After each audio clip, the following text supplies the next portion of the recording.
ക്ഷമിക്കണം. പുറപ്പെടാൻ തയ്യാറായി. അങ്ങയുടെ മുന്നിൽ പാടണമെന്നൊരാശയുണ്ടായിരുന്നു. അതിന് അനുവാദം ഉണ്ടാവില്ലെന്ന് മനസ്സിലായി. അതുകൊണ്ട് മാപ്പാക്കണം. ആരാണ് ഗുരു? അങ്ങനെ ആരുമില്ല. മനസ്സിൽ അച്ഛനാണ് ഗുരു. ആരാണ് അദ്ദേഹം? പറഞ്ഞോളൂ. എവിടെയോ കേട്ടുമറന്ന ഒരു ആലാപന ശൈലി. അച്ഛൻ പ്ലാക്കുറിശി വാമദേവൻ നമ്പൂതിരി. അദ്ദേഹമാണ് എനിക്ക് സ്വരങ്ങളൊക്കെ പറഞ്ഞു തന്നത്. 5 വയസ്സിന് ശേഷം എനിക്ക് ആ ഭാഗ്യം ഉണ്ടായില്ല. നന്നായി വരും. സ്ഫുടത, ശുദ്ധി, ആഴം എല്ലാം ചേർന്ന സ്വരം. ദാ ഇത് വെച്ചോളൂ, ഒരു ചെറിയ സമ്മാനം. നാളെ രാവിലെ ഞാൻ പുറപ്പെടും. വരട്ടെ. ഇയാള് ആളിത്ര കേമനാണെന്ന് വിചാരിച്ചില്ല. എപ്പോ പുറപ്പെടണമെന്ന് നാളെ തീരുമാനിക്കാൻ പോരെ? അങ്ങയുടെ ഇഷ്ടം. ആ, എങ്ങനെയുണ്ട് പാട്ട്? ഇഷ്ടായോ? ആര് പാടിയാലും എന്തെങ്കിലും ഒരു കുറവ് കണ്ടുപിടിക്കും ഈ കുട്ടി. കണ്ടശുദ്ധിയില്ല, സർക്കസ് കാണിച്ചു എന്നൊക്കെ. ഇതിനെന്തെങ്കിലും കുറവുണ്ടെങ്കിൽ നേരിട്ട് പറഞ്ഞോളൂ.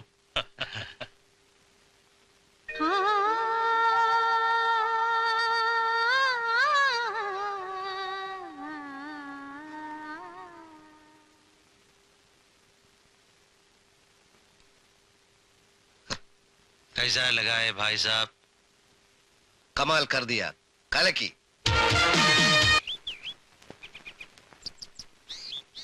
ഇനിയിപ്പോ താൻ ഇയാളുടെ മാത്രമല്ല നമ്മുടെയും സുഹൃത്താണ്.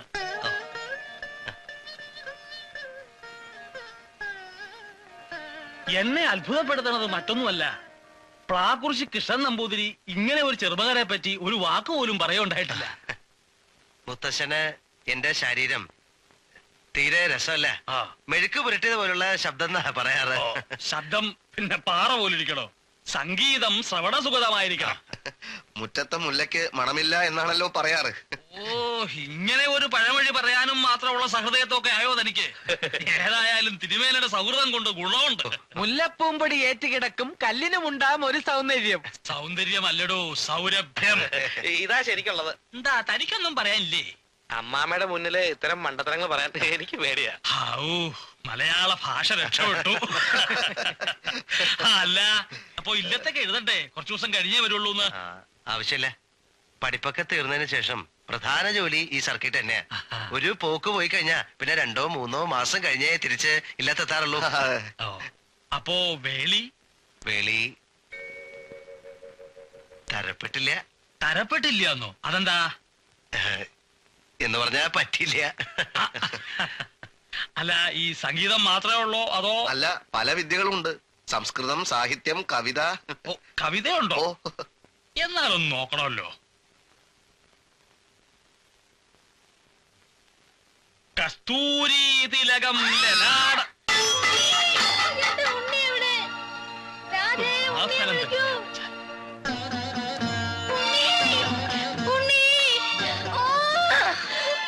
അമ്മേ, എന്താ അമ്മ ഇത്? ഒക്കെ തട്ടിക്കളഞ്ഞു. എന്നെ പിടിച്ച് ഉന്തുകയും ചെയ്തു. ആ തിരുമേനി ഉണ്ണിയല്ലാന്ന് പറഞ്ഞതിനാ. എന്റെ ഉണ്ണി വന്നില്ല രാധേ? വന്നു. സരസ്വതി കളവ് പറഞ്ഞതാ. ഉണ്ണിയെ ഞാൻ ഇപ്പൊ കണ്ടിട്ട് വരികയല്ലേ. എന്നിട്ട് എന്ത് പറഞ്ഞു? അവൻ ഇങ്ങോട്ട് വരുവോ? വരും. അമ്മ എണീറ്റ് കട്ടിലിരിക്കൂ.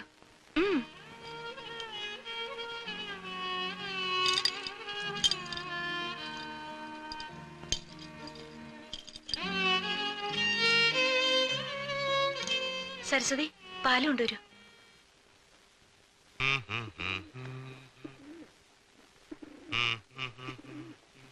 ഒരു കൂട്ടം പറയാനുണ്ട്. പ്രിയ രാധയാ, ഒരാളുടെയും കണ്ണിപ്പെടാണ്ട് എങ്ങനെ ഈ മറിഞ്ഞിരിക്കണേ? ഇതൊരു വിദ്യ തന്നെയാണ്. ചെറുപ്പത്തിലേ ഉള്ള ശീല. തമ്പുരാട്ടിമാരുടെ കണ്ണിപ്പെടാണ്ട് നടന്നില്ലെങ്കിൽ ചീത്ത കേൾക്കും. ശൂദ്രച്ചിക്കുട്ടി, ദുശകുനം, അശ്രീകരം എന്നൊക്കെയാ എനിക്കിട്ടിരുന്ന പേര്. ഇപ്പോഴല്ലേ രാധയും മോളും ഒക്കെ ആയത്. ഇപ്പോ ആ പവറിൽ അങ്ങോട്ട് നടന്നൂടെ? എന്തിനാത്? ഒക്കെ കള്ളസ്നേഹ കാട്ടണത്. ചിരിച്ചു കാട്ടിയാലും ഉള്ളിന്റെ ഉള്ളില് പല്ലിറുമണത് എനിക്കറിഞ്ഞൂടെ. അയ്യേ, കരയാ. പെൺകുട്ടികള് കരയണത് കണ്ട വലിയ വിഷമാ.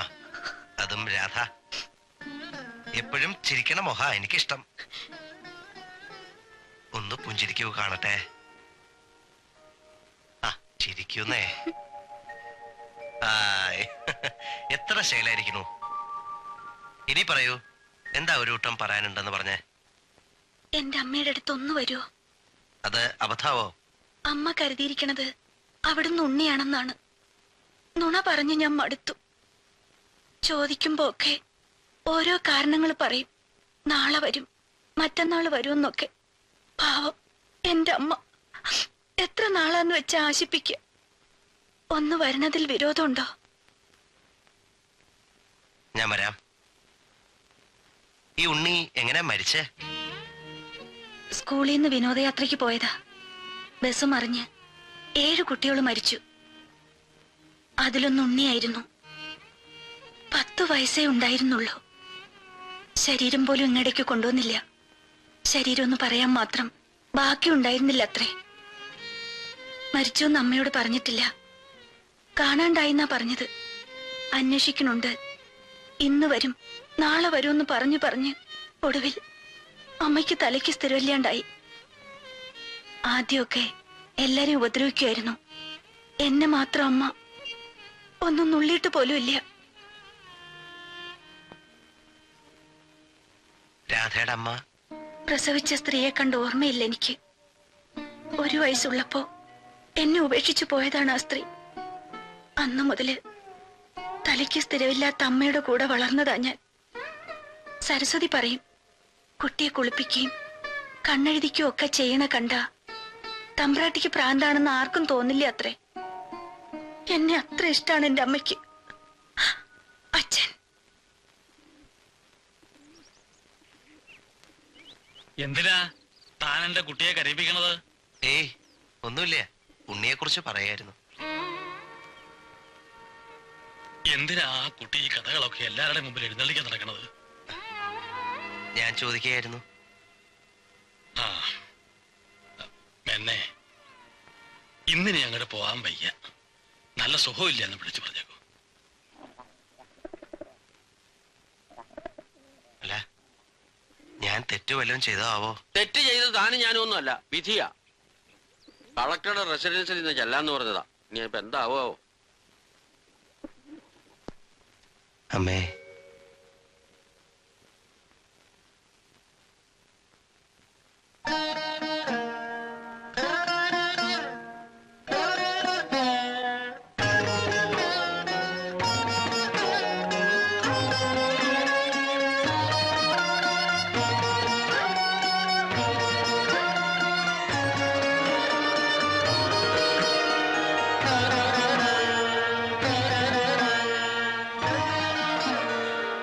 ഉണ്ണി വന്നോ? നീയെ അമ്മയുടെ അടുത്തേക്ക് വരൂ. ചങ്ങല ഇട്ടിട്ടുണ്ട്, വന്നോളൂ.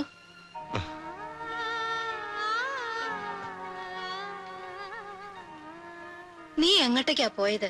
ഉണ്ണി വന്നത് കണ്ടില്ലേ? ഇനി ഞാൻ ഉണ്ണിയെ എങ്ങോട്ടേക്കും വിടില്ല. എന്നെ വിട്ടു പോവരുത്. പോവോ? ഇല്ല. ഉണ്ണിക്ക് കുറെ ജോലിയുള്ളതാണ്. ജോലി ഇല്ലാത്തപ്പോഴൊക്കെ അമ്മയുടെ അടുത്ത് വന്നിരിക്കും അല്ലേ? ആ, ചുറ്റും ശത്രുക്കളുണ്ട്. മതിലകത്തുനിന്ന് ചെറിയച്ഛൻ പടം നയിക്കുന്നു എന്ന് അറിയിപ്പ് വന്നിട്ടുണ്ട്. ചാരന്മാര് കൊട്ടാരത്തിനുള്ളില് പതുങ്ങി നിൽക്കുന്നുണ്ട്. സൂക്ഷിക്കണം കേട്ടോ. ആ. ഈ ചങ്ങല അഴിക്കട്ടെ. രാധേ, അതും കഴിക്കൂ. ഉണ്ണിക്ക് പേടിയാവോ? ഉണ്ണി എന്തിനാ അമ്മയെ പേടിക്കണത്? അമ്മ എന്റെ കൂടെ പുറത്തേക്ക് വരണോ? വേണ്ട, കൂട്ടം തെറ്റിപ്പോവും. അമ്മയുടെ കയ്യില് മുറുക്ക പിടിച്ചോളണം കേട്ടോ.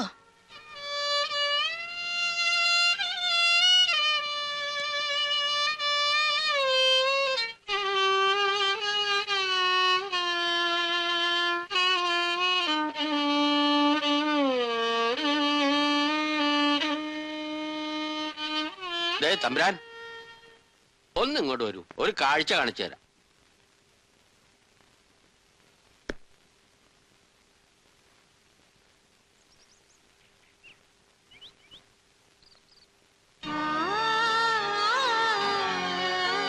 കണ്ടോ?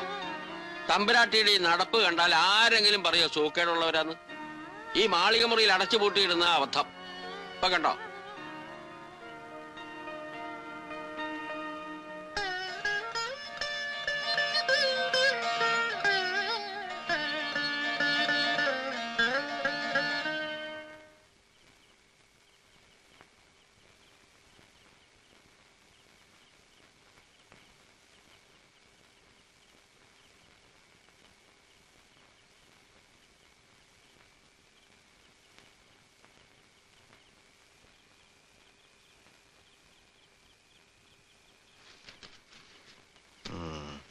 അനന്തൻ നമ്പൂതിരി പരസ്യമായിട്ട് നിസ്കാരം തുടങ്ങിയോ?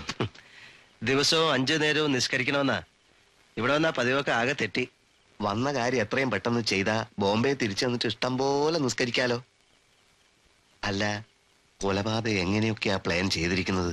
എല്ലാവരും ആകാംക്ഷയോടെ കാത്തിരിക്കുക. എല്ലാവരും അപ്പൊ കുറെ ചെയ്ത്താന്മാരുണ്ടല്ലേ ഇതിന്റെ പുറകില്? തനിക്ക് ഇത്രയും വലിയൊരു തുക തരുന്നത് പിന്നെ എങ്ങനെയാന്നാ വിചാരം? ദേ, ആ കളവനെ എത്രയും പെട്ടെന്ന് തട്ടണം. അവരെല്ലാരും അവിടെ കാത്തിരിക്കണു, വേഗം വരാൻ പറഞ്ഞു. താൻ ചെല്ല്, ഞങ്ങൾ വന്നോളാം. ആരൊക്കെയാ ഈ കാത്തിരിക്കുന്നവര്? കാശ് മുടക്കുന്നവര്. വാ പോവാ. ആ, ഒരു മിനിറ്റ് നിൽക്കേ.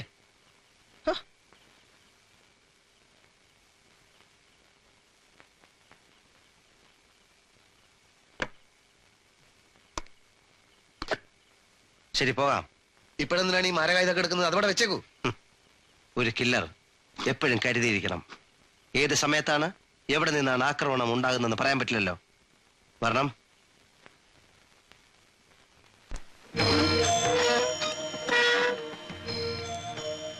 ഇരിക്കൂ. വേണ്ട. കത്തിയുണ്ട് കയ്യിൽ. ഓഹോ, ആയുധങ്ങളുമായാണ് വന്നിരിക്കുന്നത് അല്ലേ? അതെ. ആയുധം എടുക്കേണ്ട സമയമായില്ലല്ലോ. ബുദ്ധി കൊണ്ടാണ് ഇവിടെ ജയിക്കേണ്ടത്. അതൊക്കെ യഥാസ്ഥാനത്തിന് സൂക്ഷിച്ചു വെച്ചോളൂ. ഉടനെ കൊല്ലണമെന്നാണ് എല്ലാവരുടെയും താല്പര്യം. വെട്ടിത്തെറിങ്ങൊക്കെ കാതു കൊടുക്കണ്ട. ആദ്യഘട്ടം ഭംഗിയായി. ഇനി ബുദ്ധിയും കൗശലവുമാണ് വേണ്ടത്. ഉദയവർമ്മയുമായി കൂടുതൽ അടുക്കണം. പള്ളിയറയിൽ വരെ ഏത് സമയത്തും കടന്നു ചെല്ലാവുന്ന രീതിയിൽ ആ ബന്ധം വളരണം. പിന്നെ എളുപ്പമാണ്. അത് ഞമ്മക്കറിയാം. പിന്നെ വധിക്കുന്നത് എന്നോട് ആലോചിച്ചിട്ട് വേണം. അത് ബുദ്ധിമുട്ടാണ്. കാരണം എന്റെ വിജയത്തിൽ മറ്റൊരാൾ പങ്കാളിയാകുന്നത് എനിക്കിഷ്ടമല്ല.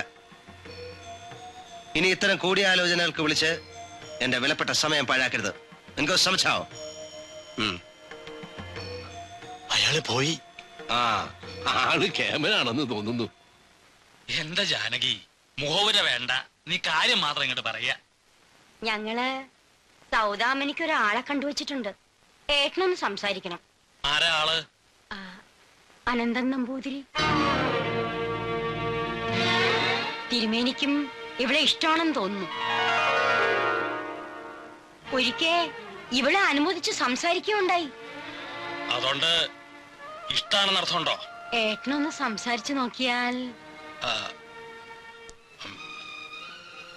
ജാനകി വെക്കോളൂ.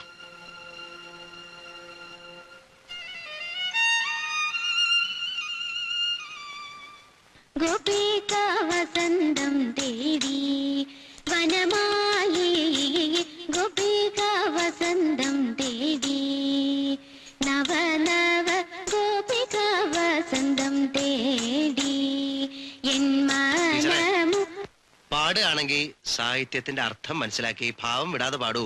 അയ്യോ, ടീച്ചറെ അറിയില്ലേ? അക്കാഡമി അവാർഡ് കിട്ടിയതാ. അതുകൊണ്ട് എങ്ങനെ പാടാന്നാണോ?